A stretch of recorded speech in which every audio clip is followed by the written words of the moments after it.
This is a recording of an X Space hosted by Her Majesty Queen Bee and your Uncle Owl. To join these spaces every Wednesday at 7 p.m. Eastern, check the show notes for details. Okay, so just a quick, enjoyable check-in. Hopefully everyone is doing well. Glad you're all here. We have a part 2 to our new series of discussions on our Wednesday spaces with at Bowtied Queen Bee, Her Majesty herself, and yours truly, your Uncle Al. We're going to discuss homeschooling, and the main thing we would like to spend some time on is what should you be thinking about the important concerns for you and your family of what to get right, especially if you're trying to get started. And we're going to start by just mentioning a couple of things. So we've actually spent last space speaking about it, and we're going to spend another space. We might even spend another one. We might even give it another one. We might have 4 weeks of this on what I would like to discuss are a couple of definite items that come up as concerns for homeschooling that I believe are completely ignorable. They are poor excuses. And it's not because they don't matter. It's because there are other things that are way more important that you should be thinking about. And these are not it. The first one, which we began last week, is socialization. One of the most common retorts you will get from someone who is not familiar with the homeschooling experience, or maybe think that they have some anecdotal experience of the past of people who they knew that were homeschooled that were, quote, not as socialized as others. We would like to thoroughly destroy that way of thinking, not because that concern doesn't matter. Actually, that concern matters a lot. And there's a lot of good things that we should take seriously about it. But that can't be a reason why you don't homeschool, because as we discussed last week, let me give a quick recap there. Number one,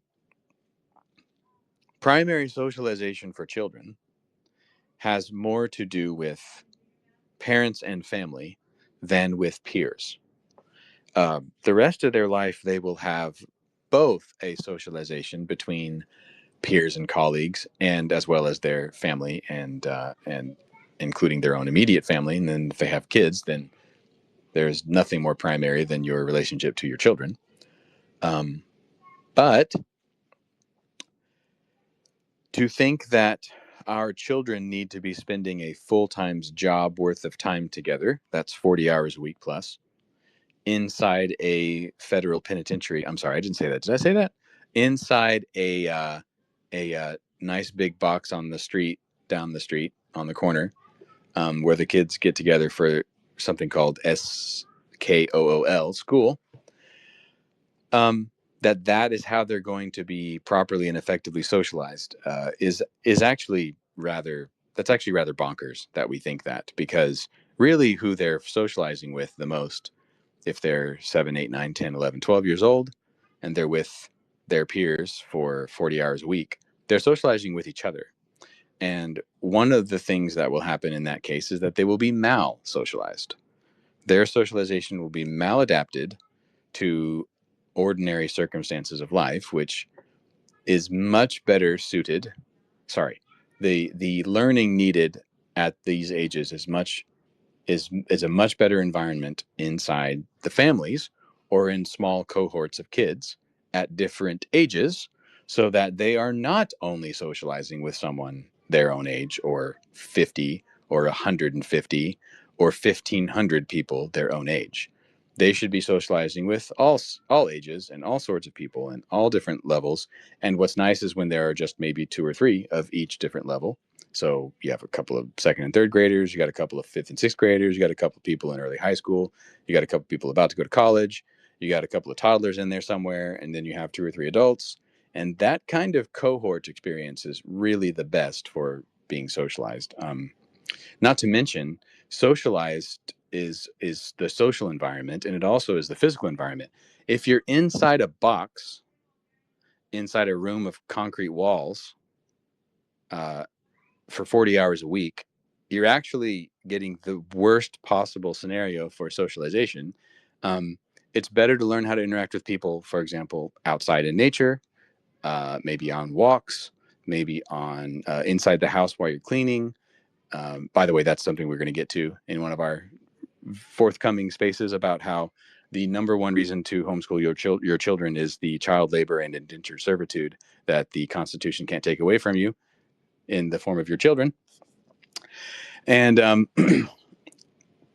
but that the main thing is in the school setting, really good social skills are beaten up and punished all the time. And really bad social skills are given all sorts of time and energy and encouragement, even if the people that are involved with it don't want that to be the case and don't think that that's what's happening. That is actually what's happening. So the best version is to be at home where there's a loving environment where the child can learn how to interact with the family and with parents in a good way, and be in an environment where making mistakes does not have immediate catastrophic uh, punishment, unless it's serious. Obviously, sometimes there are serious reasons to respond to a child in a serious manner. It's pretty rare. Mostly what it is you'll get kids who just need to develop a sense for how to engage with others and how to interact with others and how to get along. And if it's in a loving environment like inside the home, then you should expect that more or less being successful and more or less doing the right thing is good, and everyone will enjoy it, like sitting around the table and having dinner and cleaning up afterward. Sorry, I should have said cooking the meal and then sitting around at the table having dinner and then cleaning up afterward. And it's not really that big of a deal. At school, people raise their hand and they respond to the teacher. At school, in the hallway, on the playground, at lunch.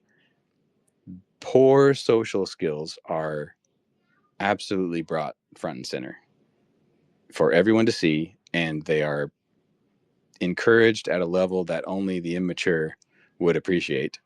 Um, it's very hard to describe how bad the socialization is inside schools. Now, I'm saying this even about some schools that I believe are very good. They are well managed. They are full of people, like the adults, the teachers, the administrators in the room are definitely taking care of that environment, the school environment, uh, better than 90 something plus percent of what you'd expect, at the typical federally supported school, public school system. But that's still a suboptimal scenario. Even when it's good, it's still suboptimal.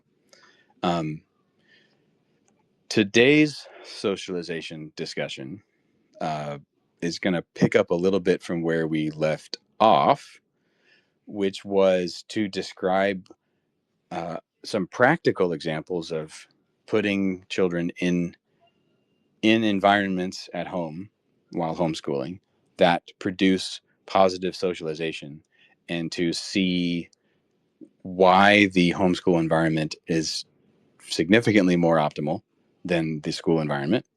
Um, we're going to get into two or three of those practically. Um, Before I actually do that list, does anyone have any thoughts or questions they just wanted to interject before I keep going about what I've said so far? I kind of went on a long 10-minute rant. Sorry about that. So something that struck me, you talked about the sort of encouraging antisocial behavior, I guess, to paraphrase, is that I think when people, especially proponents of public school, say that homeschoolers aren't well socialized, really what they mean, people think they mean they don't know how to interact with other children, but really I think from my experience what they mean is they don't know how to uh, bow down to the authority of the school. That's a good point. I think it's a bit of both, because I have my own anecdotal experience of some families that I've known that were homeschooled, where it was very obvious that when you interacted with those children, they were different. They were. I don't mind using the word odd, because I don't say that with a negative connotation. I don't mean that they were bad kids. They just were odd, and that doesn't have to be a bad thing at all. Because yes, if you are born and raised amongst a group of people that would be your family who are super into reading, and they sit around a lot of their day building Legos and talking to each other, and they read a lot and they read to each other every single night, then yeah, guess what? They're not going to be talking about, the latest video games and the latest TV shows and the latest stuff that's on TikTok. So to everyone else, that might make them look odd. And I think more often than not, it's something like that. But yes, I would say the extent to which children are expected to absolutely be under the strict rules of a governance, which would be something in the public schools, I think actually it's the opposite. It really just depends on the parents, but I think parents could make their homeschooled children basically look like members of the military, which you will not get in the schools, because if you tried to do that in the schools, it would just fall apart. So what they're expecting is people to bow down to the authority in a very, I would say, superficial and callous and rather useless way that is also better attended to at home. Is that help something like what you were saying? You can go on, by the way, from there. Oh yeah, absolutely. And I have, I mean, my experience as a child with homeschool kids coming to public school was that they were different, right? They were, Yep. maybe odd. Always, nice people, but they were a little odd. They Sure. definitely didn't have the same social sort of lexicon, I guess. Sure. They just had their own character to them. They have their own character. My older kids, we spent 3 years dealing with public school and trying everything we could to make it work, and just realized that it did not. But I think one of the things I know from my kids, and I've definitely experienced it with other public homeschool kids, is there's, and I'm sure, like you say, it's because of the parents. The kids have a different relationship with the adults in their lives. Mm-hmm. They're not. It's not disrespectful, but it's much more of a equal footing than kids in public school. I would like to use the word responsive. I don't know that it's equal, and in fact, I think my kids are way more under quote the adults that in their lives than most of the students that I've taught. Yeah, I think you're right about that. I think like, responsive is a good word, but I think, much more likely to ask questions and question things that they're told, maybe in a respectful way. But I've always laughed because my kids will engage. My kids have always engaged with anyone that has any interest. When my oldest was 4, he saw someone he'd never met before wearing a Transformers t-shirt, an adult, and he just talked to him for an hour about Transformers. And I felt kind of bad for the guy, but the guy was really sweet about it. And that's those kind of experiences, that sort of rewarding interaction. I'm kind of the same way. I like stuff like that. I have autism. Great. Yeah, those rewarding interactions with people. And we're fortunate, to have a network of people who, will interact with them on that level. But I joke that my kids they're all going to be, park rangers or docents somewhere, because they will gladly, willingly share anything and everything they know about a thing or a place when we're out somewhere. And we do trips in national parks and stuff like that anyway. But yeah, social is not a problem for us. Yeah. What I wanted to point out was the two things we wanted to talk about tonight. One is three things to do at home that manage social. We'll say give children good experience of socialization, and then I also want to talk about environments for socialization. And so both of these, they're not meant to only be a form of trash talking the system, but it really is meant to be a good way of thinking of what to do at home and showcase how what could go on at home, what would be better is for it to go on at home, and why. So the first, let's talk about the examples.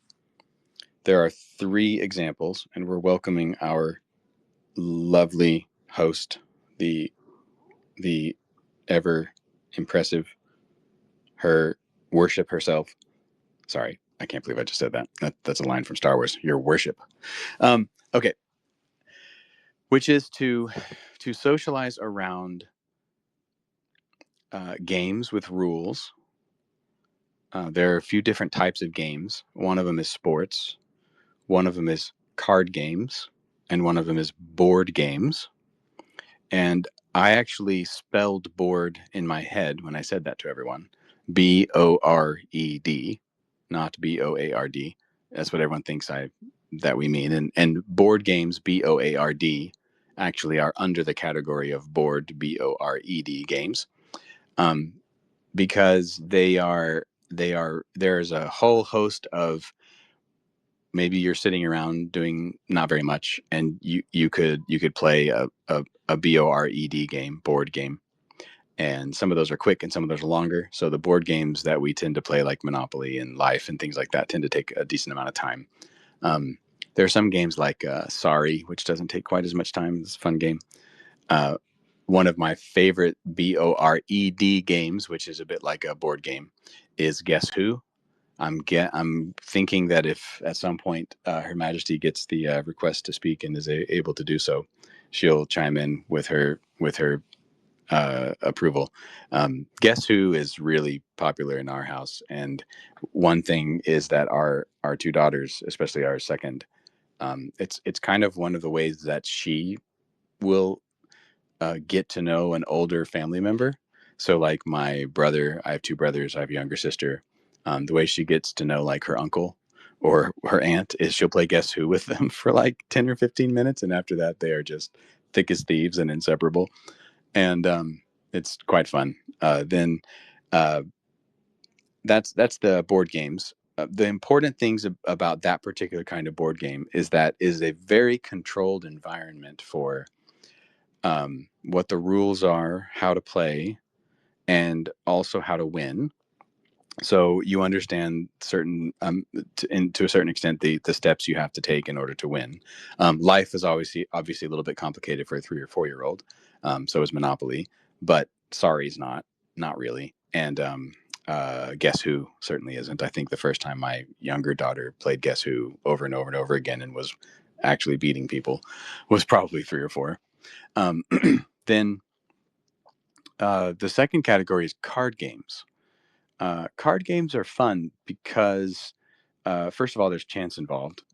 And so it's not just about making decisions that will allow you to win every time. You'll do your best with what you're given, but you'll lose a lot. And the fun thing about most card games, is a good example would be hearts or spades or bridge. You can get through a whole game maybe in 2, 3, 4 minutes, and you can play it a few times in 15 minutes, and you can play it a few times in 20 minutes. So they're a little bit faster than your typical board games, BOARD, that is. So you can get to the end and lose, or get to the end and win more frequently. And I think the frequency of that winning and losing is actually good. Even in the midst of a game like Spades, you'll lose or win each trick before you finish your hand. And so you kind of have smaller increments of winning and losing that are good for buffering the reaction to being just super disappointed when you lose versus when you win. Those are a good example. I think card games is still a classic way of an exchange in an environment that has very obvious rules and obvious ways to try to win, and you kind of have to think about how to do that. And like I said, you get a lot of losing and winning involved, and so that's really good for people. And then the other one is sports, and so sports is closer to another category, which is outdoor activity and physical activity, but sports is a much longer game.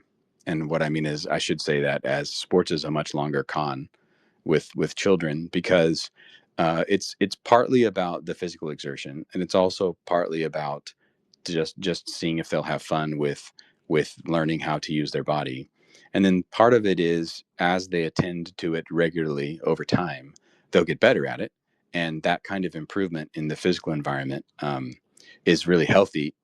And if it is a kind of sport that you're playing with someone else and you're actually able to do that sport as a formal way of playing that game, then you learn how to apply the same thing of rules and getting along and collaborating and competing in that physical environment. I personally think that's extremely important. I think it's very meaningful, and it also takes the experience of winning and losing into 3 and 4D instead of it just being a small game like a board game or a card game. It feels much more like you were involved with the success or failure of the experience. And so winning is a much bigger deal, maybe, and losing is a much bigger deal. And so that also over time is a really good experience. And all of these play into what I consider to be uh, uh, um, I don't want to call them petri dishes exactly, but they're kind of laboratory socialization. They are practical, hands-on how to get your children able to engage in a activity, engage with an activity in a way where they learn how to get along with others and how they interact with others and how they relate to others. So that's what I wanted to just mention a little bit of that, and we can talk about that for a little while. Um, and I'll step aside at least to introduce Her Majesty, and maybe anyone else wanted to add to anything I've said so far. Hey guys, sorry about I knew I was on call today, but I didn't know it was gonna last very long. I thought we had an emergency case at the end. Anyways, I have Sure. been listening. I've been listening to Uncle Owl, and I completely agree. So as far as it relates to socialization, I think sports is probably the best because I hesitate to say best in anything, but that's a really good one because it's outside your family. It's a bigger group. Like you said, it's like a like a like a petri dish almost of how you get to treat each other and learn to interact a lot. Um, as far as card games, my family's huge into card games. Like my nieces and nephews are even. So we play Phase One a lot. Yeah, on Uno a lot when they're younger. But Phase One is kind of more strategy. A lot of chance too, but um, another couple of ones like anything with dice, like Yahtzee, or anything with dominoes, like playing dominoes or Yahtzee, are good for math. I mean, you could actually base an entire homeschool curriculum on just playing games. And they have. I bet. I'm sure somebody has. Homeschoolers are like so creative. I'm constantly amazed. There's like no reason not to.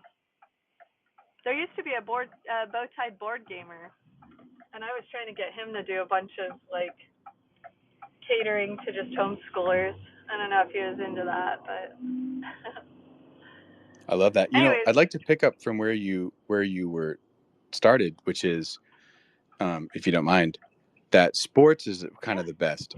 One of the reasons sports is the best is that you do actually have to physically play it out with your body, and it's a very 3 and 4D in real life experience of getting into those rules and games and relating to others and competing and collaborating. I really do think that's right.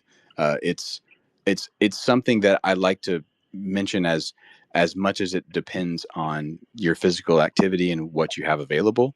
So I like to point out the ones that you can just do at home, like the BORED games, the board games, and the card games and stuff that you can just do without a big I don't want to say a big to do, because maybe not everyone has a big yard in the back, and maybe not everybody has a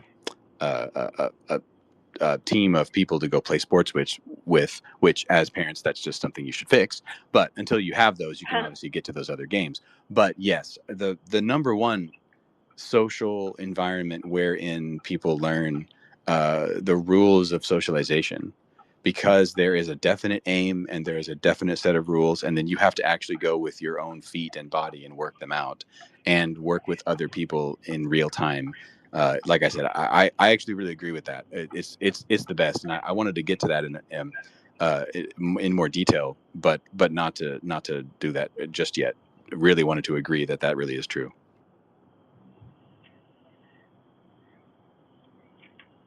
Does anybody else have anything to say? I don't want to start talking if anybody else has. I'm sure there's lots of thoughts on this. Well, this is a really good space so far, and yeah, socialization is different for everyone.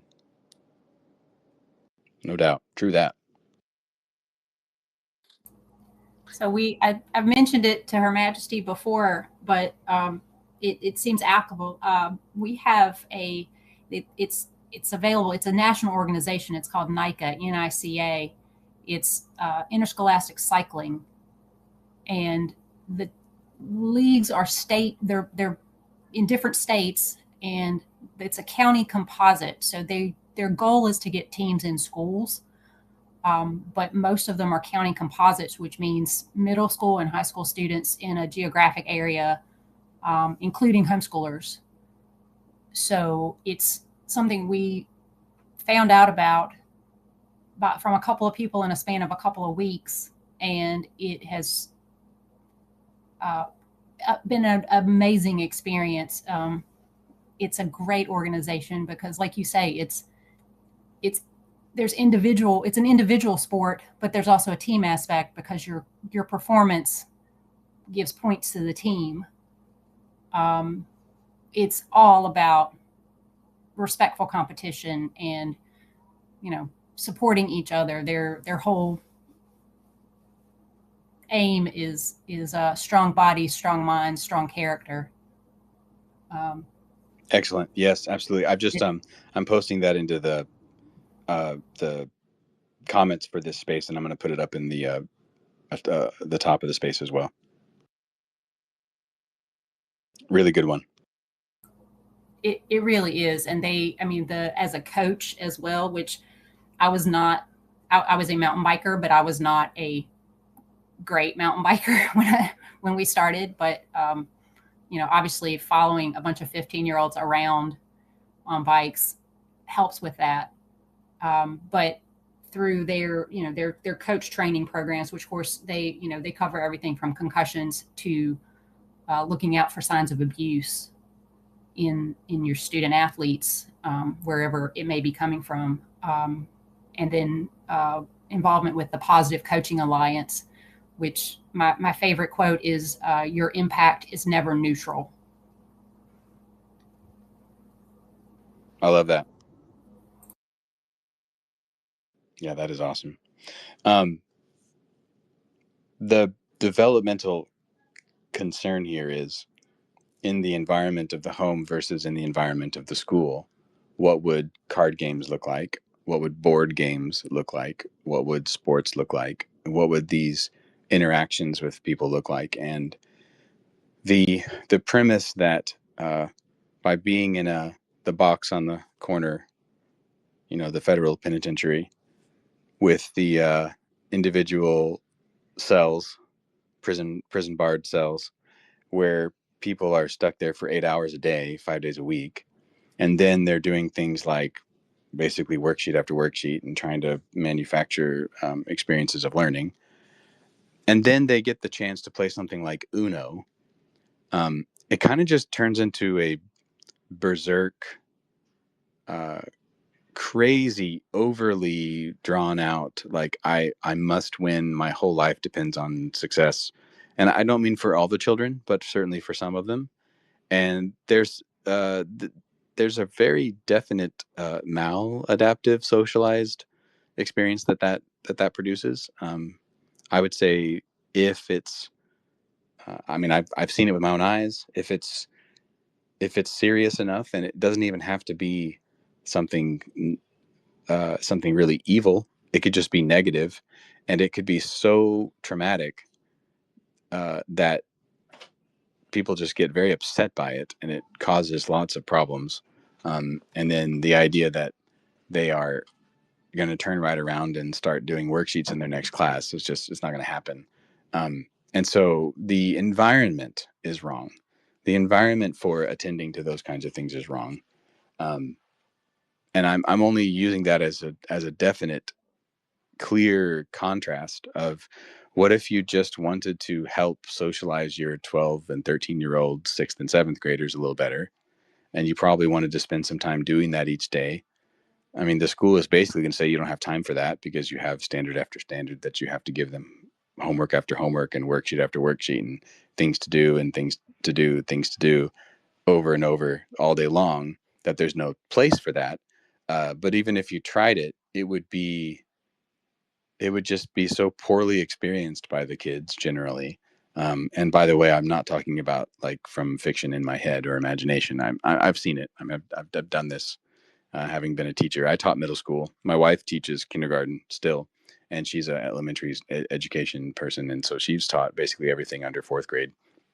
And we both agree that as much as we would love to play Uno at school, for example, it just turns into a total nonsense nightmare, um, even amongst pretty young kids.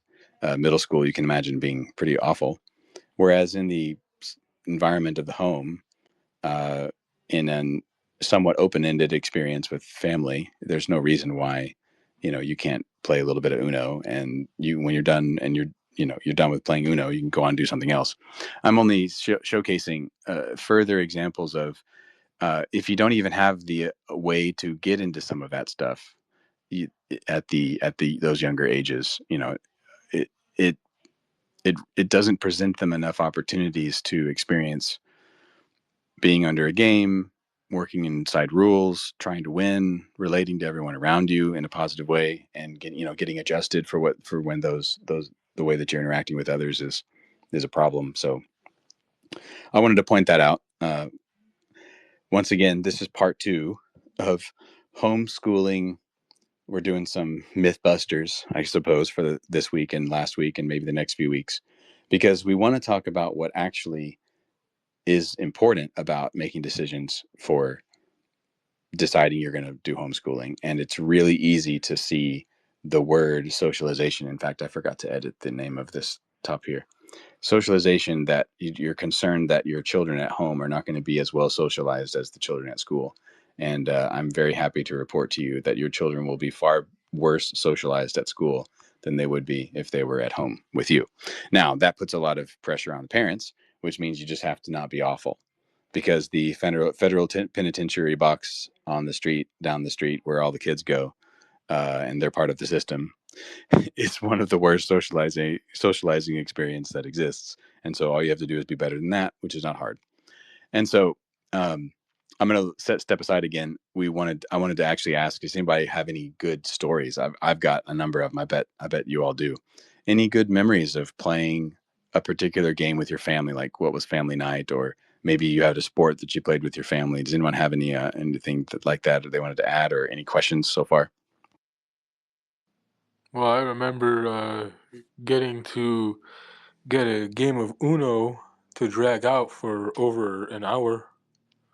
Because whenever I play cards in a way to drag out the game, not to win or lose. So I'm different.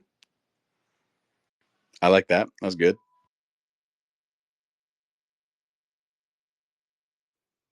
Hello, guys. Hi, Fizzy. Long time no see. I'm so happy actually to hear all of you guys. I was off for like 2 weeks now. It's been absolutely amazing. This was my first holiday when I spent actually with my family, with my kids, with my wife. So it was awesome. Talking about the game, I played Monopoly with my kids. I played with them when they were a bit younger. One of my friends come with his 2 kids, and we started to play. So my daughter decide to team up with his daughter against me and my friend. But when they paying, they were giving us tips. When they were buying property, they were giving us tips like we don't need a change. They was basically, me and him was actually laughing the way they were playing. But yeah,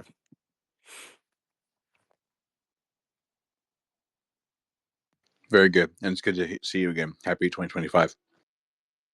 you too, guys. You too. That's super cute, and I want to say hey to Fizzy and Nicholas, and also to Freewheelin' Homeschooled, Freewheeling mama. my other friend. Yeah, just want to say hello to y'all. I can't read it while I'm driving, see who's on, but I've heard a few of you. So Do not read while you're just want to driving. say hi.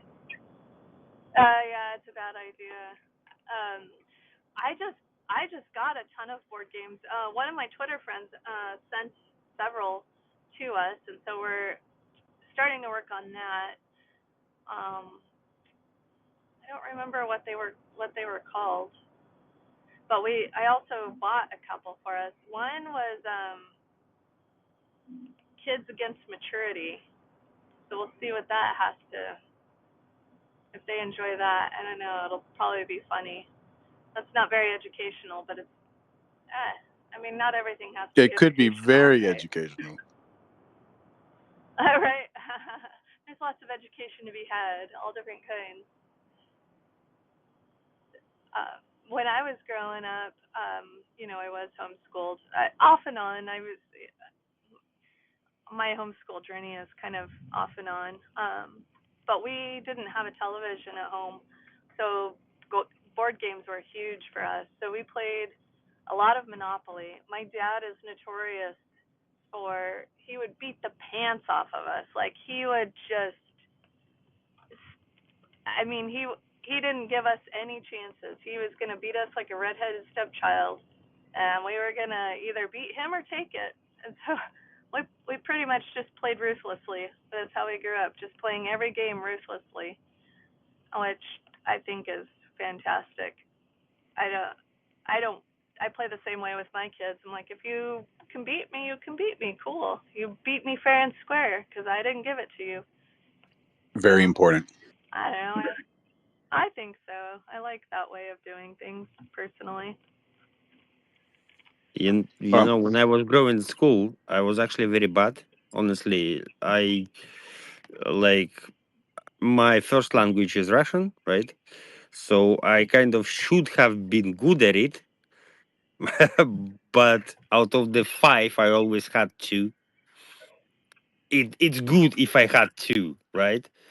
Because I was born and live in Latvia all my life, you would think that I should know Latvian, and I had 3 on it out of 5, but I can't speak it. Like literally now, if I will hear, I will understand some of the words, but I'm not gonna understand everything. But yeah, and when I was growing, my favorite game was chess. I don't know why, how, because I wasn't stupid. I was lazy. I would say more of that. I had a good math.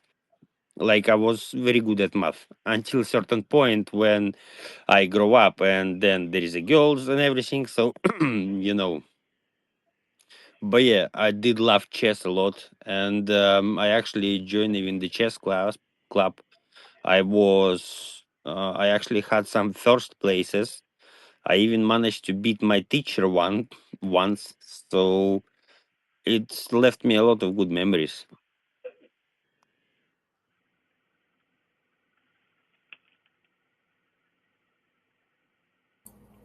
We got a new game. Oh, sorry. No, go ahead. We met a homeschool family at Rocky Mountain National Park back in September, and they introduced us to a new game. It's called Taco Cat Goat Cheese Pizza. It's a really, really simple card game, but it's super fun. Like we just you laugh basically the entire time because it's all about trying to. It's sort of like patting your head and rubbing your tummy at the same time. You're trying. Taco Cat Goat Cheese Pizza. I'm sorry. Taco Cat Yeah, Goat Cheese Pizza. We play that. It's hilarious. It is so fun. And it's like Uno in the way that it's sort of a great equalizer because it's just totally chance. So the 4-year-old is as likely to win as mom or dad.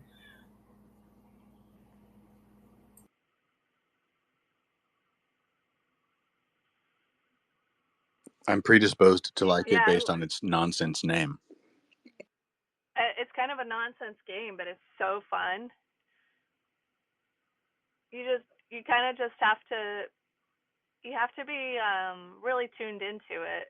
Like you can't just, I don't know. It's super fun. I highly recommend that one. Actually, there was Cool. one more game that recently I played. Actually, this Christmas when I was visiting a friend, and we played like, and my wife and him and kids. I don't know what's the game called, but it's like you have, I don't know, there was 30 magnets or something, right? And you have, what is it called? A line, right? So you make like a circle, and in that circle, you're starting to place those magnets. Everyone have certain amount of magnets, right? And when you put the magnet and one magnet sticks to another magnet, you taking those magnets back to your hands. It actually was quite interesting and quite fun and exciting, and everyone quite enjoyed it actually. So if you want to have a look into it, guys. I love that. I We can bought that those. game as well, We Lizzie. bought those magnets on Temu. So just literally probably search for magnets or something. But it's very nice, very fun game. I have that game. I can't remember what it's called. My kids used all the magnets. They just they stole them out of the game, so I have to rebuy it. It's really fun. Advantage of having a kids, huh? Right. So my sister-in-law, she's her first language is Russian. So I was listening to that keenly. Her first language is Russian, but she's not from Russia, and she doesn't speak very much of the. I don't want to say what she doesn't speak because it gives away where she's from, and I don't. It's kind of a Understandable. not a very free country. Yeah, you're good. But yeah, it's not a very free country, so I don't know if that gets anybody in trouble, and I'm anonymous anyway, so it's not that big of a deal. But anyway, she's not fluent in the native tongue of the country where she was born. But I think everybody pretty much speaks Russian there, so I think she's okay with it. But she's fluent in English and Spanish, which yeah, she's funny. Anyways, that resonated with me. Also, my family really likes chess. We don't play it nearly as much because we always lose the pieces, but my family also really loves chess. Have you thought about maybe your family loses a lot of pieces to a lot of games? Has that ever crossed your mind? What? What do you mean? You know what? Just forget I said anything. You guys are good. No. Let's. I can't believe that. Losing chess pieces is one of my favorite things because it just means I get to buy myself a new chess set, and no one ever needs an excuse to buy a new chess set. But yeah, I wanted to talk about. I wanted to just bring up a couple of memories. You guys probably have some of these. SDP. By the way, I love that you raised your hand. That shows that you're a very classy. You're a class act. You can just unmute and start chatting. We're happy to just hang out. We're not going to be that formal around here. I think he's in listener mode. All right, thank you. No, I just wanted to chime in real quick before we change subject. Yeah, good. I jumped in a little late, but I heard you guys talking about board games, and that's kind of my wife and I's forte. When we first got married, I met her at a game store, and we just kept buying board games. We met playing Magic the Gathering, actually, but we have Oh over my like God. 400 board games, and now we have 5 kids, and so they even have their own board game closet now where they like every day they go upstairs and they pull out a board game and they either play with themselves or they come down and play with us. And like a lot of the cool things they do, like some of the games that like my wife and I like, Catan, and there's like Everdale and things like that. They make kid versions too. Like it's My Lil Lil, and they have like My Little Scythe, My Lil Everdale, and then they have like Catan Junior, and then like Ticket to Ride, First Journeys, and all that stuff. And it's pretty cool that they can like lower the scale for the kids, and they can learn those ones, and then we graduate them up to like the bigger ones. So like my 7-year-old, she can sit down and play like Ticket to Ride, or even like she played Wingspan with us once and actually did pretty well. And that game's pretty involved and has a lot of mechanics. But Yes. definitely like the board games in general, it teaches them, how to lose gracefully. My 5-year-old and 7-year-old are very competitive, and they get real upset when one wins and one doesn't. So it's definitely a good life lesson in general, just learning how to, you know, accept defeat, but also try to get better. And yeah, highly, highly. I mean, I'm new to the whole homeschooling thing. My wife and I are, doing our best. We're currently homeschooling 3 of the 5 because the other ones are too young, and our 3-year-old, we're just doing like preschool stuff. But definitely, board games is a big part of what we're doing, and just instilling like a love of gaming in them, and kind of shying away from the electronics has been a big thing for us. Good man. I think one of the other things that's been surprising to watch, like was said, that they have to learn how to play within the rules, and they also have to learn how to lose, hopefully gracefully. But the idea of delayed gratification in games like K10 maybe like this. I don't actually, I've never played that one, but Century Spice Road is one that's like that. And the one we just got for Christmas was actually Oregon Trail, the board game version, where you have to bide your time, and you have to collect things, and you have to sort of plan out when you're going to use certain pieces or whatever, which you can definitely learn from just card games. But I think it's interesting to see the sort of dynamic that the pieces contribute to that. Yep, absolutely. The Oregon Trail one is a good example of somewhere between a problem solve experience and a game kind of thing, because you do have to be doing some things related to planning that you don't tend to do in what we tend to call games, especially some of the simpler ones. But yeah, that's a really good one.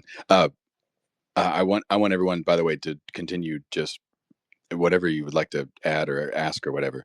But I'm curious, because I'm also getting to another point, which I'll make in a little while. Anyone have any stories of games in their family, something that they remember really well, something very nostalgic, or any particular examples or experiences they've had with games with their family that has made a good impact on their life?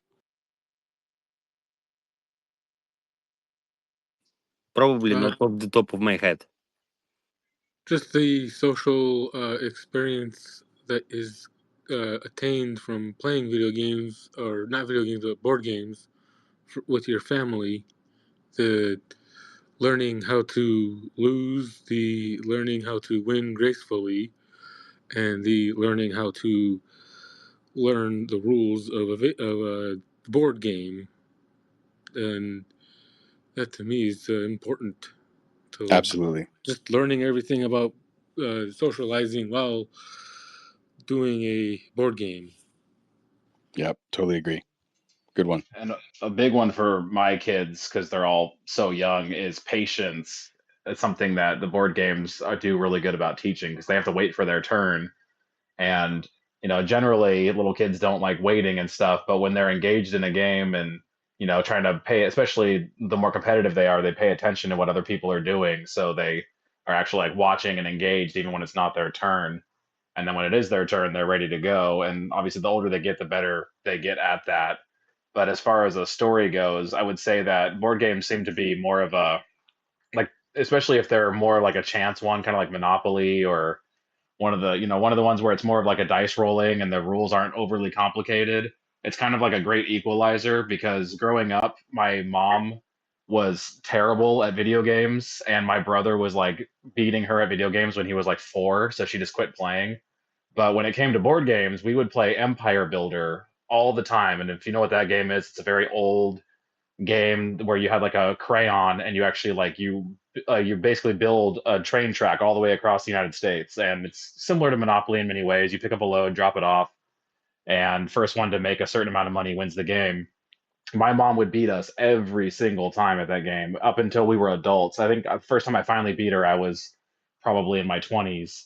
But that was one thing that we could do together because, there's the barrier to entry for like board games is a lot lower because not everyone's cut out for video games as far as like they don't always like my dad is terrible at first person shooters. I used to try to play with him and he would just end up staring at the floor the whole time or staring up at the sky. And so he hated those games. Oh, yeah. But yeah, so I'm just saying it's like a great equalizer. Yes, Wendy, what's up?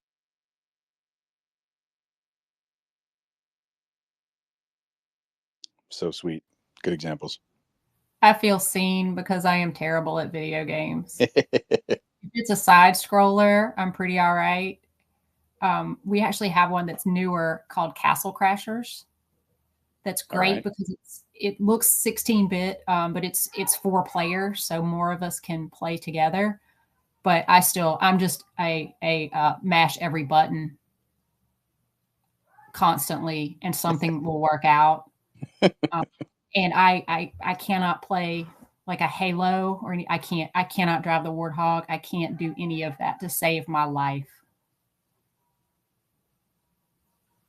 My wife's the same way when it comes to the first person shooters. She's very good at certain video games, but she is terrible at shooters. And I fancy myself a pretty decent first person shooter player. So it's kind of fun though, because like if we ever play that, I kick her butt, and then if we play a game that she's more into, then she kicks my butt.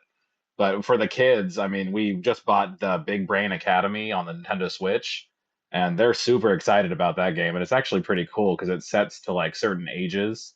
And it just like gives them like basic programming and like, number recognition depending on what age they are. And it makes it more complex or less complex. And we literally bought it like a couple days ago, but the kids are opting to like use their electronic screen ticket time to play Big Brain Academy after they do their schoolwork and stuff versus like watching a show or something like that. So it's kind of cool to, they think they're playing a game, but they're actually learning.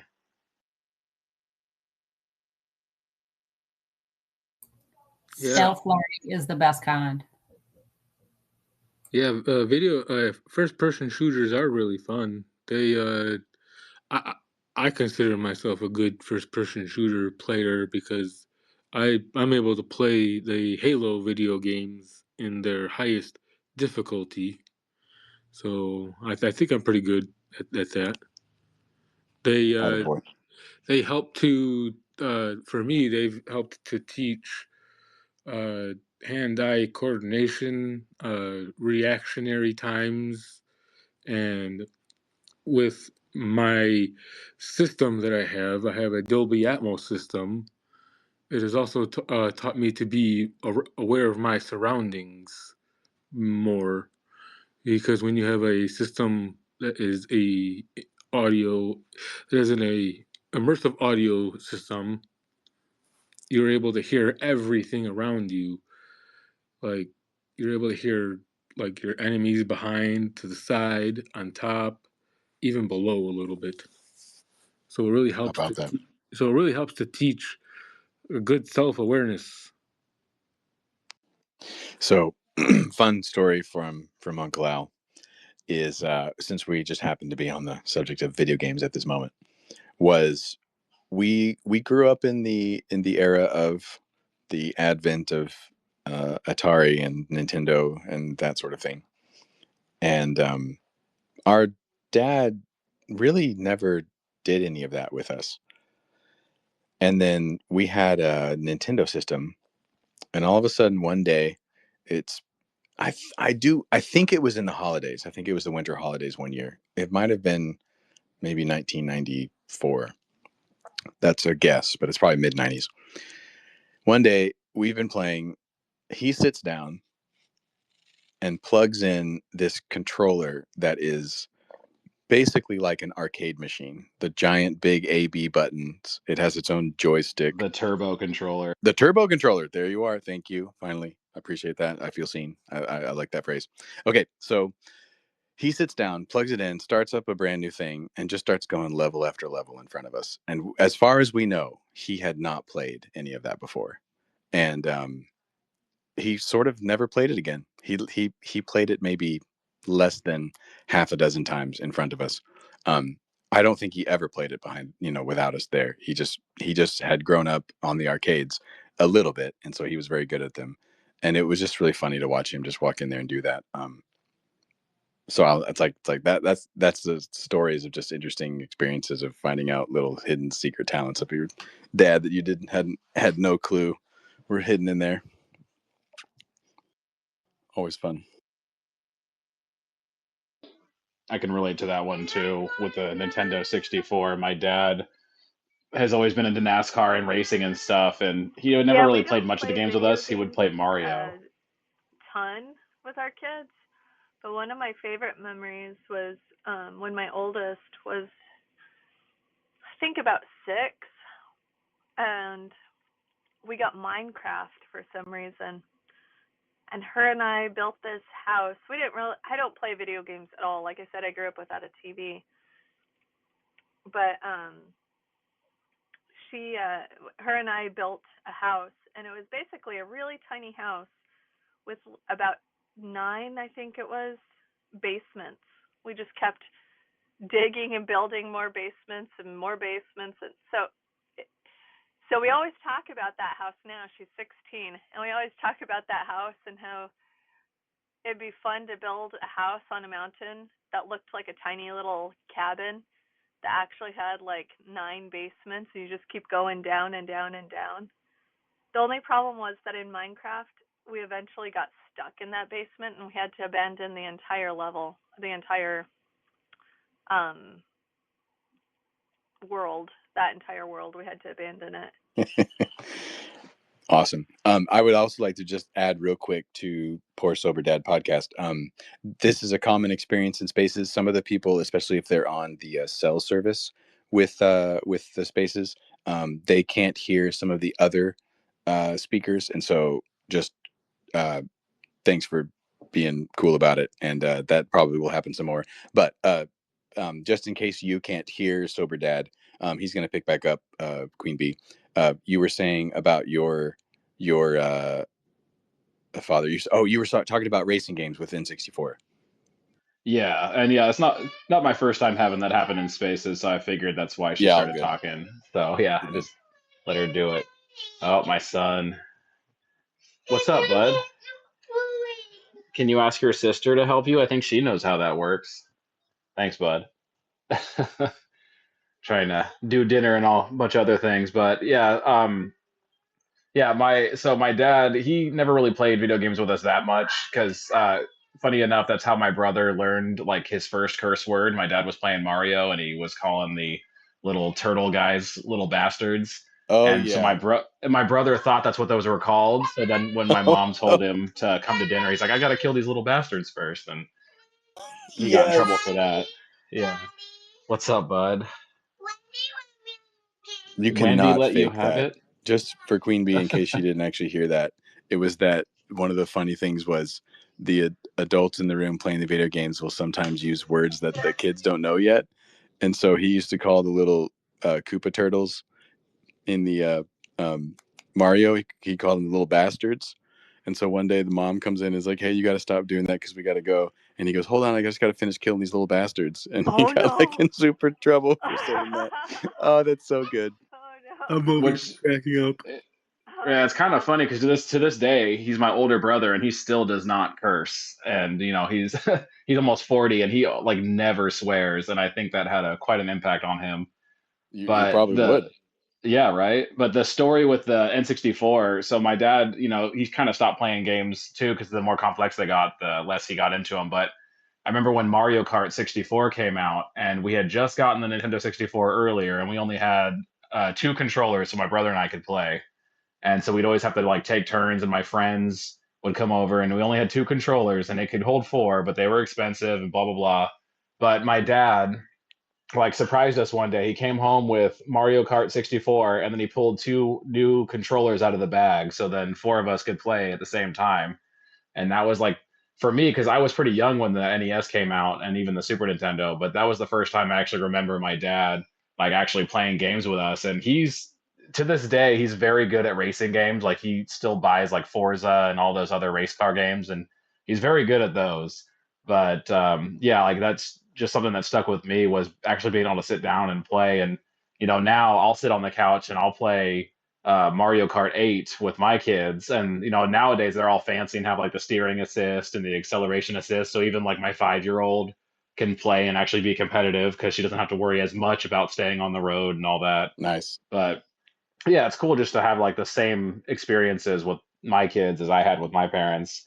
And That's especially so they're more great. meaningful when they're not as common. Like it was the last thing I expected was my dad to come home and have not only a brand new video game, which is usually our responsibility to pay for. My brother and I had to save up money and all this stuff to buy our own games, but he just came home with a brand new game and 2 new controllers, and that was pretty cool. So I like doing that with my kids too, like with Big Brain Academy, or we bought my kids the Bluey Nintendo Switch game for Christmas, and the Disney whatever, I don't know what it's called. There's some Disney game that's like Animal Crossing, but actually my wife's been playing it more than the kids. Kind of funny enough. Like after the kids go to Yes. bed, she'll play the Switch, and she's really into that game now.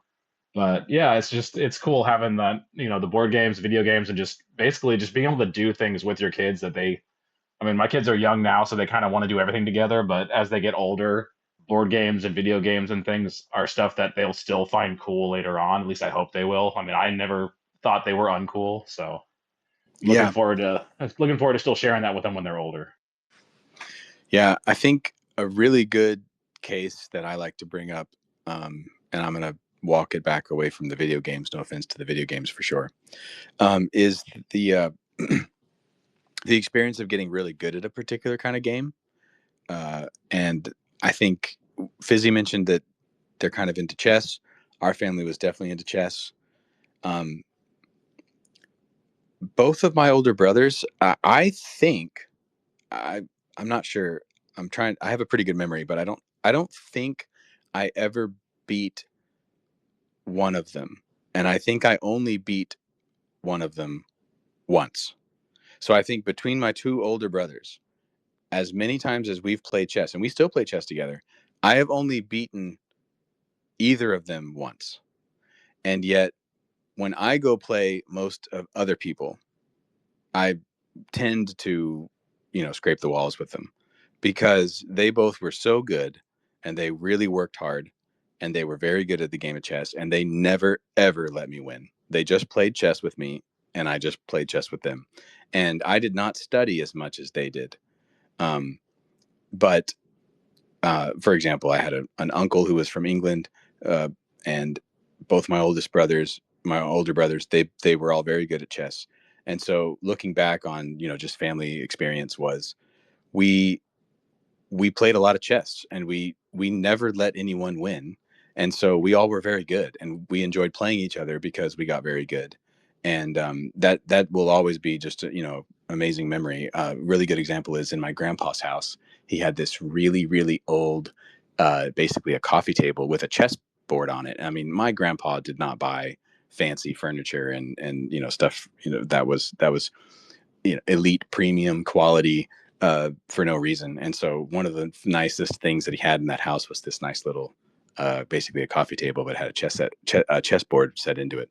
And we played hours at that thing whenever we would go over to quote grandma and grandpa's house. And so that's just an example of, it's the right combination of an educational experience and an environment of relating to another person, the rules of a game, um, the social aspect of getting better, social aspect of losing, social aspect of winning. And so what I've often thought about is how little losing bothers me. And it's probably because I got losing absolutely beat into me every time I played chess. And man, we played hundreds of games of chess. My bio dad tried teaching that to me, but I just was never good at it. He taught my older brother, and my older brother could still play today, but I can't. It was Sure. I was more of a checkers person. Yeah, I like checkers too. But yeah, chess is tough. Even if you're good at it, it's pretty tough.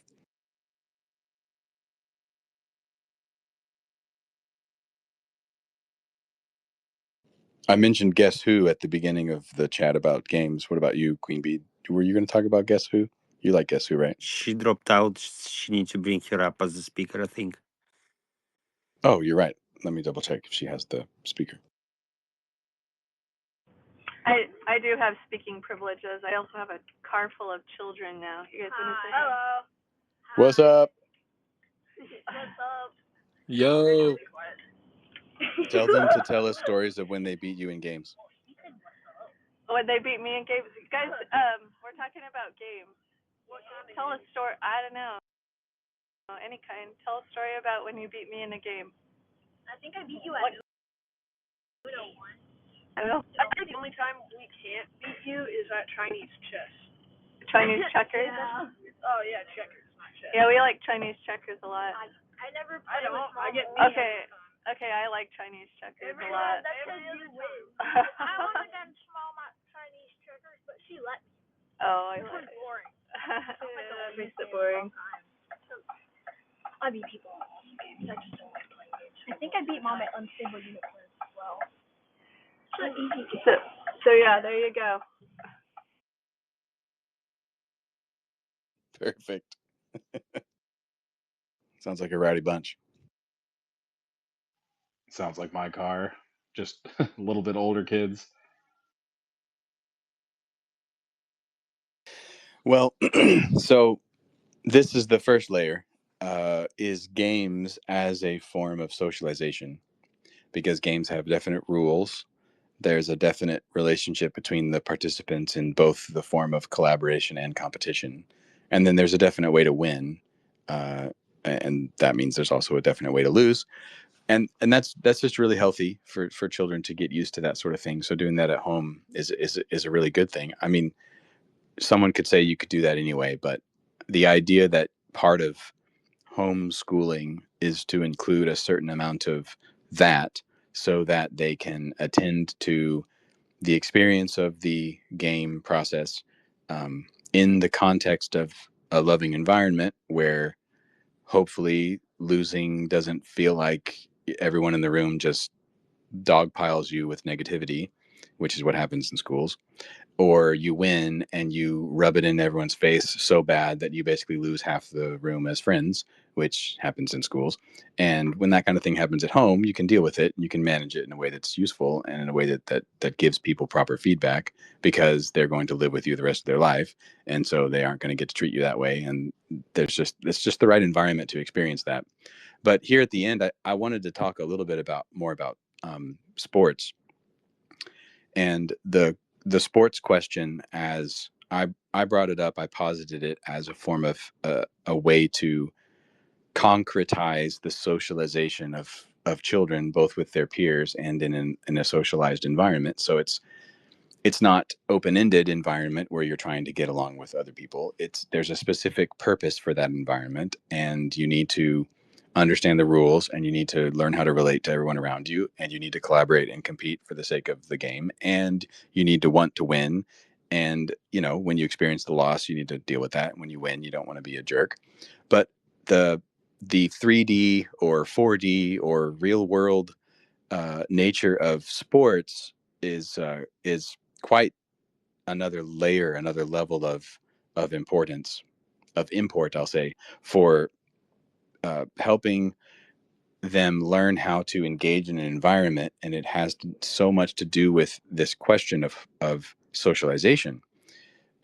When you're worried about socializing your kids in homeschool, one of the things to do is to play games with them and get them in sports. That is a major feature of children growing up. The wording in your Uncle Owl's Socratic approach, that's a term that I don't think I've ever heard anyone use. That's something I basically coined as being based on the Socratic view of of education for children. The word gymnasium, which it has to do with both physical development and engaging in sports and the Olympic stuff. That is a very concrete, definite, real world, visceral way that young children learn how to relate to one another. And it's so much better than sitting in the federal penitentiary box on the street inside prison cells with other kids. That is the worst way to socialize with their peers. One of the best ways to socialize with their peers is inside of an environment like that, inside of a game environment. And so it's a very healthy thing to have children do that. So I wanted to just also add my own history, I have my own stories. I played almost every sport growing up, and I just have nothing but good memories of figuring out how to be a person who played a sport and was good at it and playing with other kids.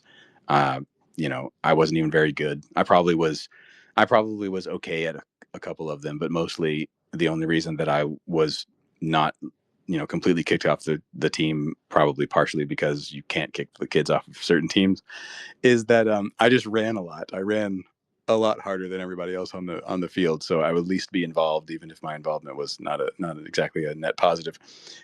And so I just have nothing but good memories of sorting through sports. And I have two older brothers. I already mentioned that we played a lot of sports together, and so a lot of my experience of being socialized with my brothers even had a lot to do with sports.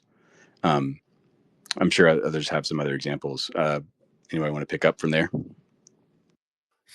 In my case, probably sport was very useful when you climb into the top of the garage to steal someone plums or someone apples, and then that someone finds you there and starting to run after you. So it was very useful.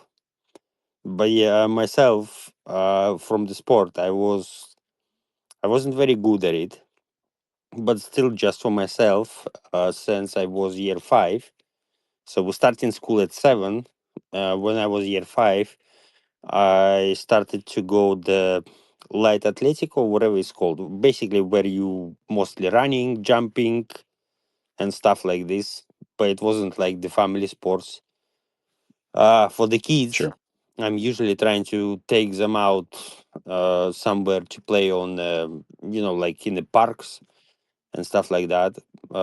If it's at home, I bought them quite a few games that, first of all, I bought them Nintendo Switch.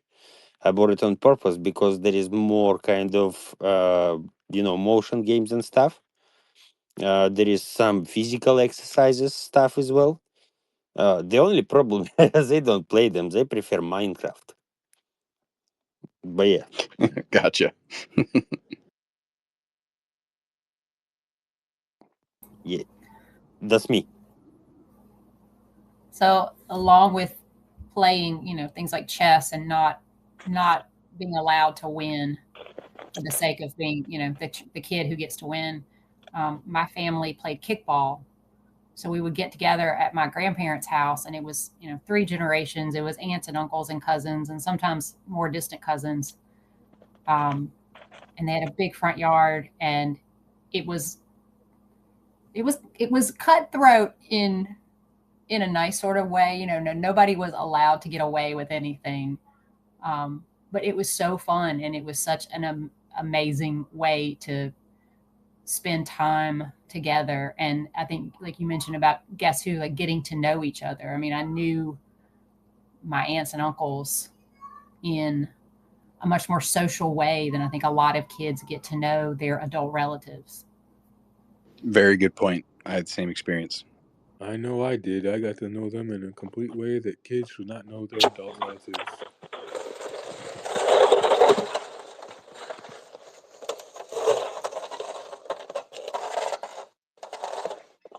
I have a similar experience to the kickball thing, but with my family, we'd go on huge family camping trips with my mom's family is very large family, and we would play wiffle ball.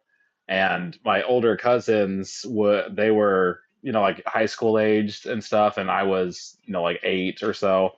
But they would full on overhand fast pitch as hard as they could because they were all in high school sports, and so like the skill differential in it was very varied because we had like my grandparents, but then also like my parents, and then the older kids, and then the younger kids. And yeah, I mean it was very fun. But it stuck out to me the first time I actually finally hit the ball after years of camping and going up to bat and always striking out because they didn't take it easy on me.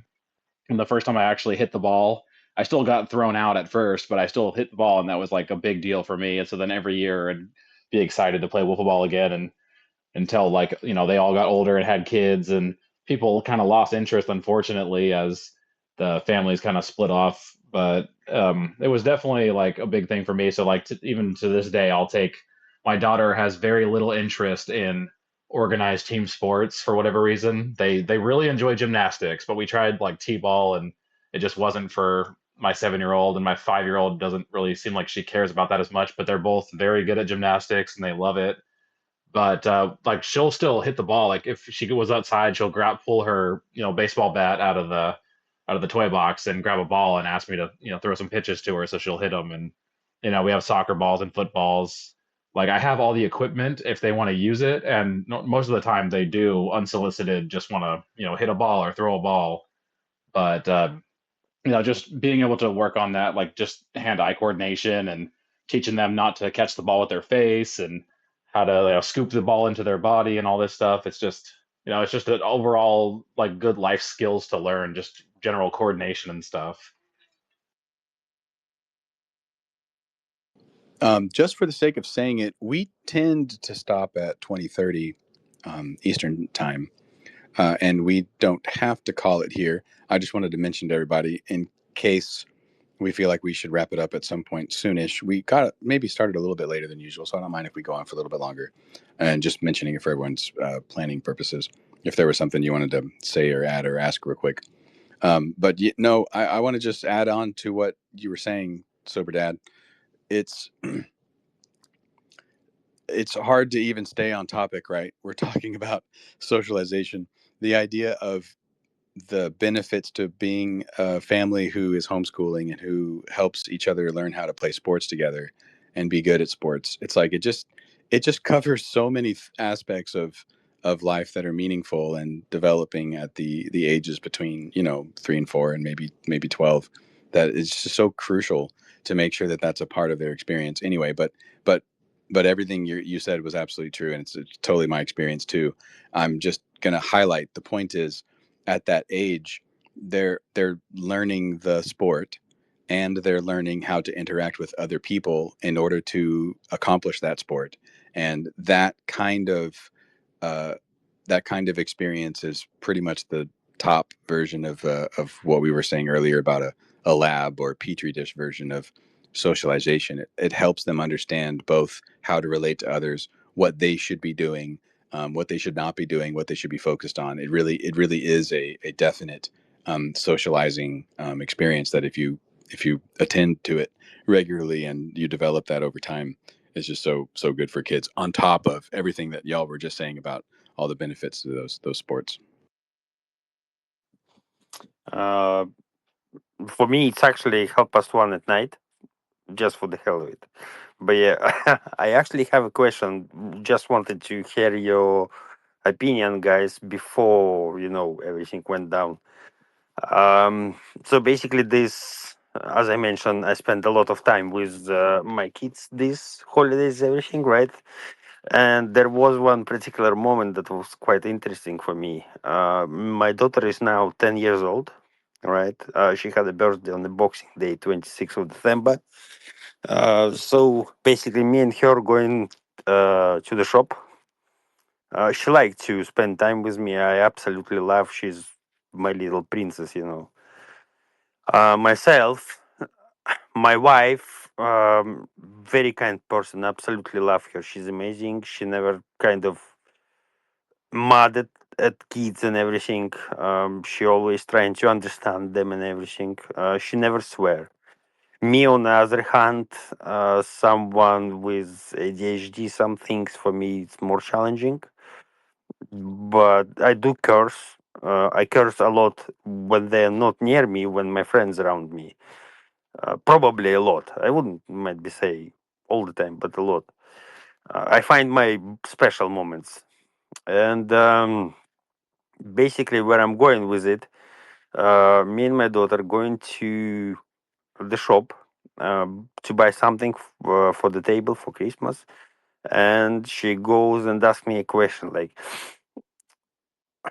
"Can I swear?" My answer was, well, definitely not in front of your mother. And I would say you can't drop there and then something innocent, with me, but I would prefer that you wouldn't, just because usually it shows like the person don't have manners or uneducated. And she goes, but you swearing. Mm-hmm. And tell her, well, what I just told you, the person is uh, uneducated and have no morals. Yes. So yeah, what do you think on it? Yeah. Okay. This is a homeschooling socialization question. Yes. I'm sorry to tell you, you cannot socialize your children to be something other than what you are. I'm happy and massively sorry to report that it is impossible to reproduce something that you are not. A dog will not have a cat will not have a fish, and a couple who curse up one wall and down another all day long will not have children who don't curse. Sorry. Oh, no, I no, don't. no! Don't get me wrong. We don't curse at home. I'm always at home trying to be very careful. I Yes, find sorry. my special moments.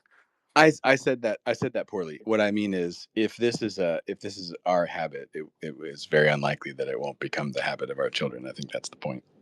Okay, Exactly. so I can't change myself. So I. Just give up. Okay. No, it's a joke. Seriously, it's just a struggle, right?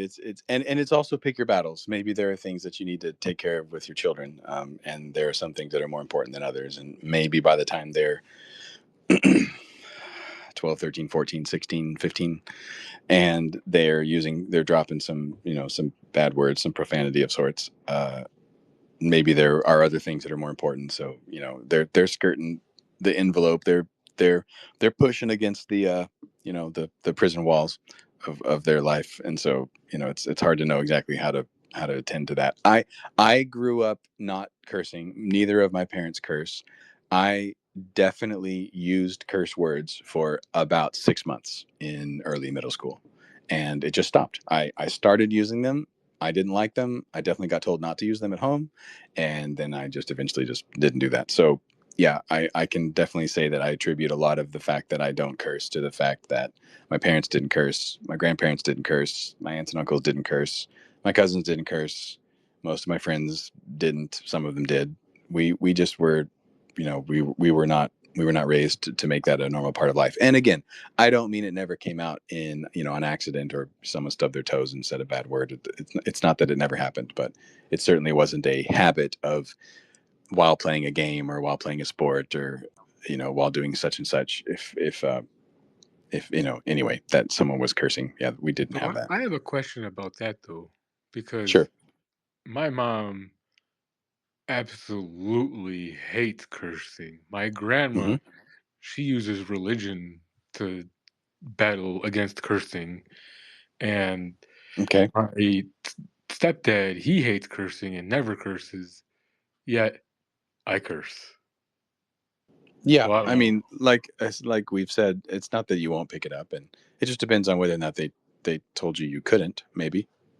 My mom always told me I couldn't, and but my mom is the one. My mom and grandma are like the two people that I never curse around, unless I'm like heated at like a political topic or something that just went on in the world, like that might not be political. Maybe a weather event happened that hurt people.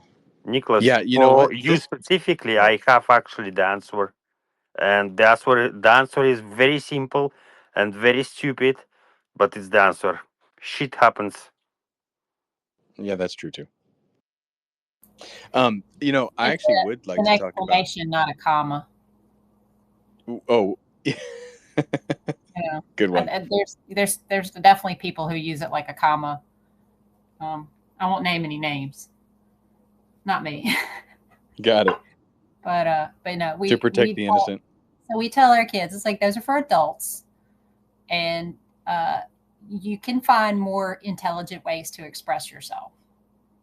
Yes. And we try to model that. Yeah, good. Very good.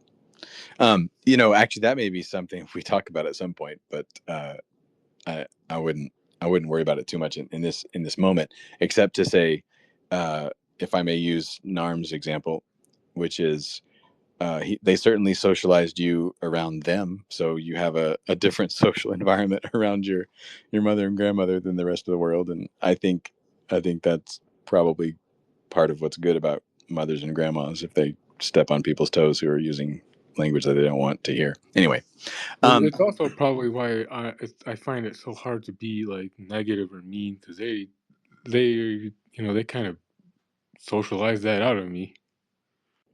Sure, good. Yeah, that's good. I'm gonna just double check with Her Majesty if we should stop soon or if we should go for another couple of minutes. I maybe had one other question, but I wanted to take care of her time.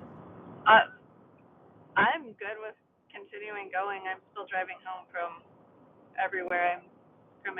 So yeah, Excellent. fine by me.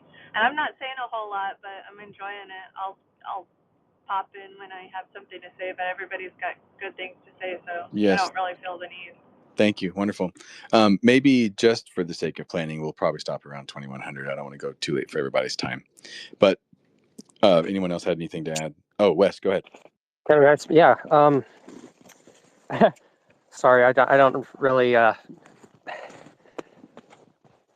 Shoot. I'm a homeschooler myself here. I've grew up that way. Something that I'd like to hear like your guys' opinions on is finding your children's spouses, if you know what I mean, because it doesn't seem like that's going to be very much of a good proposition for me in this environment of this world anymore.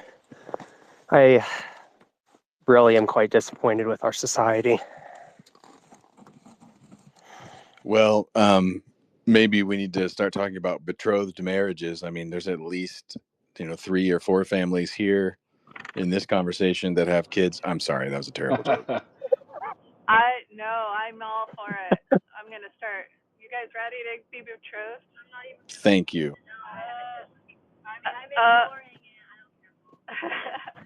They're ignoring it. My daughters will come with very handsome dowries. Yeah, I'll just say you have a higher intelligence in comedy than most. As far as kids. What did I do? Okay, hold on a second. My kids are arguing. I was gonna say something.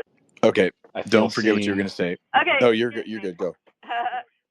No, they'll be okay. So, as far as like kids and my mom felt the same way when I was growing up, and I mean, if you're a Christian, I would say pray about it, or any other religion, you can pray about it too, I suppose.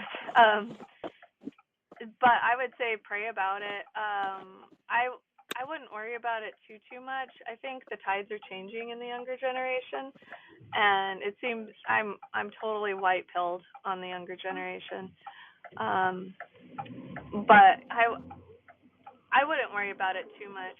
There doesn't need to be a lot of fish in the sea. There just needs to be one for your kid, So that's what I would say. My mom was super concerned about that, and so far my sister had kind of a bad marriage that she ended up divorced, but the other 3 of us are married and continue to be married. I've been married 23 years now, and my mom thought for sure, everybody divorces now. It's the 90s, everybody divorces, and that's not what happened in our family. There has been one divorce, like I said, but I mean 1 in 4 is I think the average is at least 50% of marriages end in divorce, and we are 1 in 4, so we've got a pretty good shot.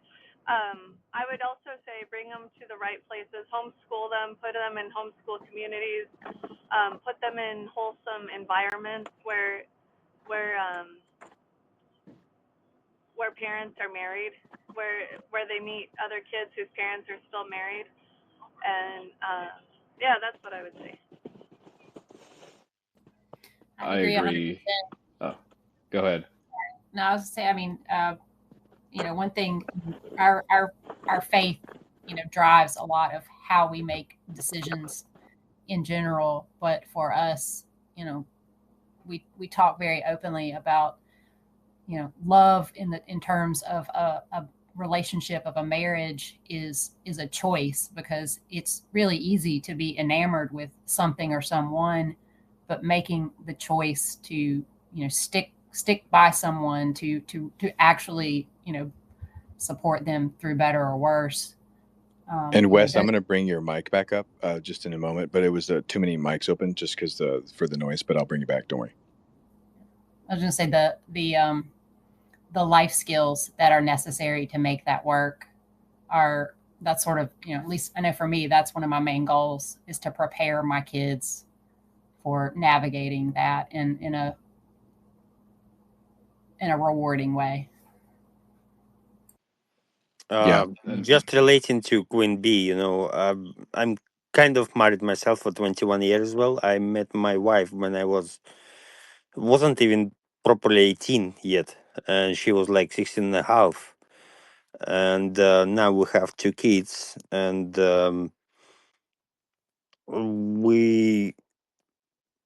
I can't say that we don't fight at all. We might have one argument a year, and it's so rare. I just see how my friends struggling with their wives and how how things can be. And this is like, I'm feeling I won a Euro Million or something. Like, honestly, I couldn't imagine. At home we never argue, and that's what I tell my kids once I sat them down, and especially to my daughter, and I told them, you see how I treat your mother, that's how I want that your husband would treat you. Don't agree for anything less. So yeah, just me. That's exactly what I was going to say, is that especially if you're more worried about like your daughters, Wes, then a book that I read a while ago that really impacted me was Strong Fathers, Strong Daughters by Meg Meeker. That's a very good book, and the whole premise is basically showing your daughters how you love their mother, and then that is what they will look for.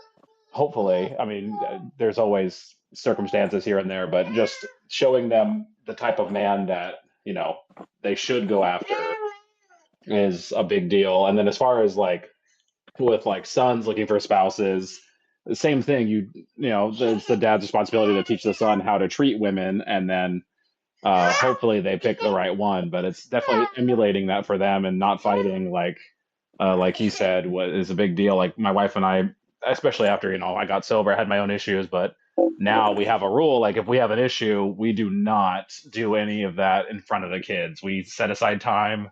We call a timeout, and then we address it when we can, when the kids aren't there. Unless it's like a small thing. If it's a small thing that the kids can be a part of, then sure, we'll do the conversation. But any serious stuff, we don't.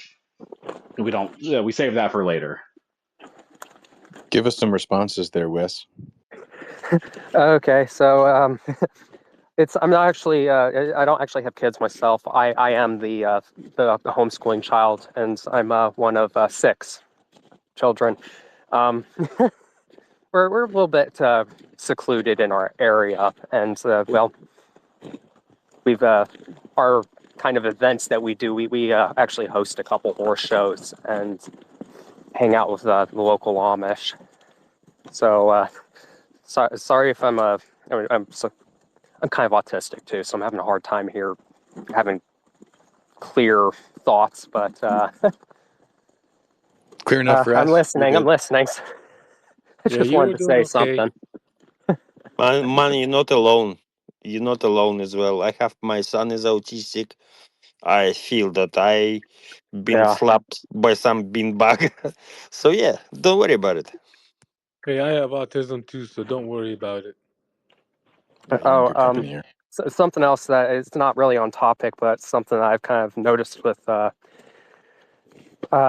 if any of you have kids with hyperactivity with your autism, you need to really work on getting rid of the food dyes in your diet, because I used to be completely unable to really learn anything. As a matter of fact, my cousin has similar problems, and he was doing janitorial work at his school. They kind of failed him, and it wasn't until he got private tutoring that he was even able to read.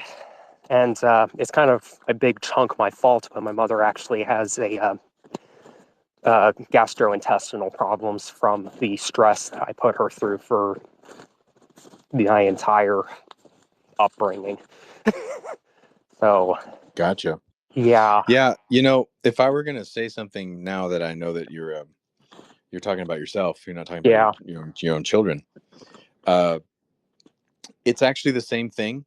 It's just instead of it being about you being a positive parent for the sake of your children, it's actually so whatever version of you that is going to be attractive to lady friend in the future, just turn yourself into that and model yourself after men in your life that are around you, that are older, that you admire, that you think are going the right direction, and just follow in their footsteps as much as you can. I'm not sure. I have no reason to think you aren't already doing that, but that would just be my way of saying that to you. Yeah. Thank you. There was one thing, I used to work in Tesco. It's like Walmart, but in UK. And basically, the mono was, and I absolutely loved it, because the mono is treat people the way you would like to be treated. Right? This is like probably one of the best things that I heard. And I'm Sure. trying to kind of live this way. And you see it through people, kind of. If people treat you not well, just start to ignore them or something. But yeah, treat people the way you would like to be treated, and you will find someone. In the process of answering some of those questions, I wondered if you would. Yeah, good. In the process of answering the questions, I wanted to throw out a total curveball. We're gonna hang out for maybe another 5 minutes. I think we're gonna call it. But so the point that was made was do not have knockdown, drag out fights in front of the kids, and maybe the rule should be don't have them at all. But if you do have them, having them in front of the kids is a bad idea. And It is actually, a horrible idea. yeah, I actually have a comment about that, and it's first of all, I don't know if this makes me a hypocrite or not, but my wife and I, we've been married 15.7 years, and we've been together for 16 years as of 4 days ago. And I think we've had 2 fights, and those fights were not knockdown dragouts. They were not wild and crazy.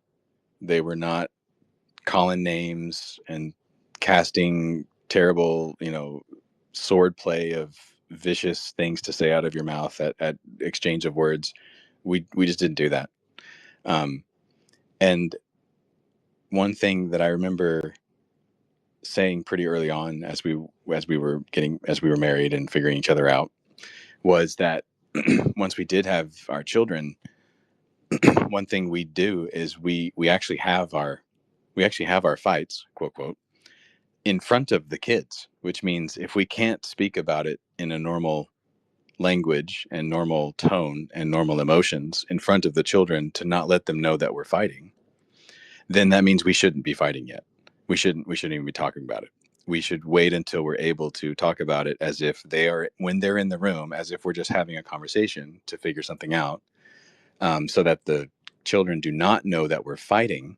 Then that's when we can talk about it, because we would want them to see the capacity for us to sort through things as being a normal way of interacting with each other, and that there really is no reason to exchange words and fight each in front of the kids and knock down, drag out, just angry, bitter discussions. I mean, look, I'm not saying it should. I'm not saying it should or would never happen. That's not the point. Surely we all have emotions, and there's reasons why we get ourselves into corners and we get upset. And there's nothing. I really do not want to say that that's kind of a rule. And if you've ever done that, then that means there's something wrong with you. No, it's not that. It's not that. It's just to say that in the context of emulating exactly what everyone was saying about how to be a decent spouse is. I learned that rule. I don't really remember who it was from. I'm sorry to have to report I didn't learn that from my parents because they they fought a little bit in front of us. Not a lot. It was very, very rare, but usually it would boil over into something really unpleasant. But it was rare. Like it was less than once every half year. It was very, very uncommon for my parents to fight. But when they did, man, my mother let my dad have it. But um, in my marriage, I remember with me and my wife, I said, okay, if we can't discuss it in a way that if anyone else was in the room, they would not really think we were fighting, then let's just wait. We don't need to. No exchange of words, no name calling, no casting aspersions at each other that aren't reasonable or necessary. And so that's just something I like to tell people to encourage them to think about in the context of. And believe me, that does not mean we've never sorted through serious questions and serious problems. And by the way, I should actually add that all of those serious questions and serious problems were me, because I'm the problem in our marriage. My wife is basically the best person on the planet, and I think you're supposed to believe that your spouse, your wife, is the best person on the planet. But in my case, it actually happens to be true. Unfortunately, in her case, it's not. She's married to me, and so that's it's a real burden that she has. And but when we talk about the things that we need to talk about that are serious, our daughters are usually in the room on the other side playing with some toys or doing their thing, and that's where we talk, so that we are not able to raise our voices and get upset. And that's the way that should look. I shouldn't have said should, but that's the way that could look.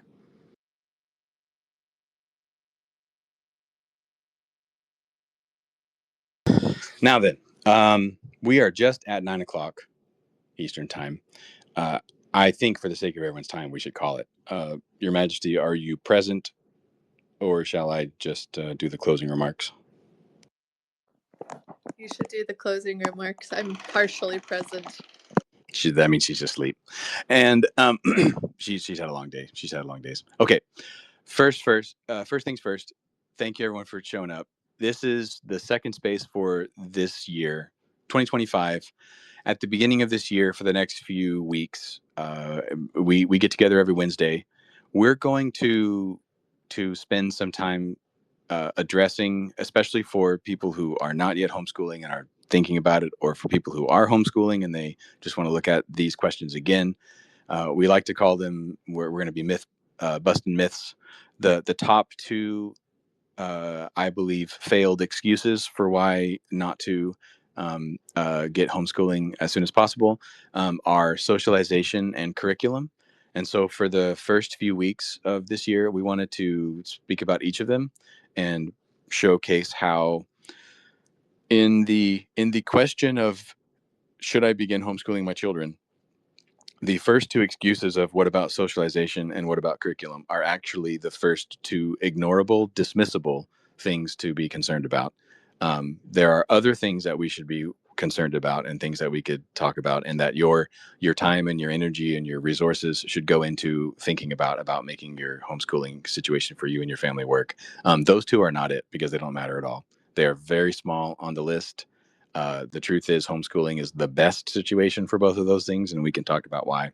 And so we wanted to unpack sort of those two myths for the first few sessions of our spaces for the next week or maybe month or a month and a half. And then we wanted to talk about some of those big questions, the really important ones about when you get started, what should you really be concerned about? Things to talk about with your spouse and things to think about for your children and your family and all that. And so this was part 2 of Socialization. Thank you, everyone, for your time. Bowtied Queen Bee is a homeschooling, should I say guru? Should I say Shifu? Ugwe? Something?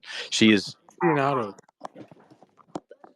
I don't know what I am, but I'd like to help people homeschool. That's all. She loves to help people homeschool and get into homeschooling. And she is a 2nd-generation homeschooler. Her parents homeschooled them, and she's homeschooling her kids, and they're a great family. And Uncle Al is was a teacher. I was a teacher. My wife is a teacher. We're headed out of the system, and we're going to be homeschooling our kids. Of course, the truth is we already basically homeschool them. They just also go to the school that my wife teaches at. So that's kind of nice until we've decided to do something about that. In the meantime, thank you for visiting us. We should have them every Wednesday. Occasionally we have them on a Thursday.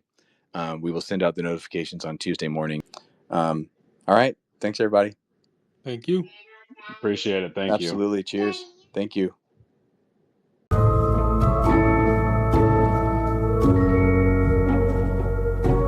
Thank you for listening. If you'd like to contact us, please check the show notes and don't forget to subscribe to the show wherever you're listening to this.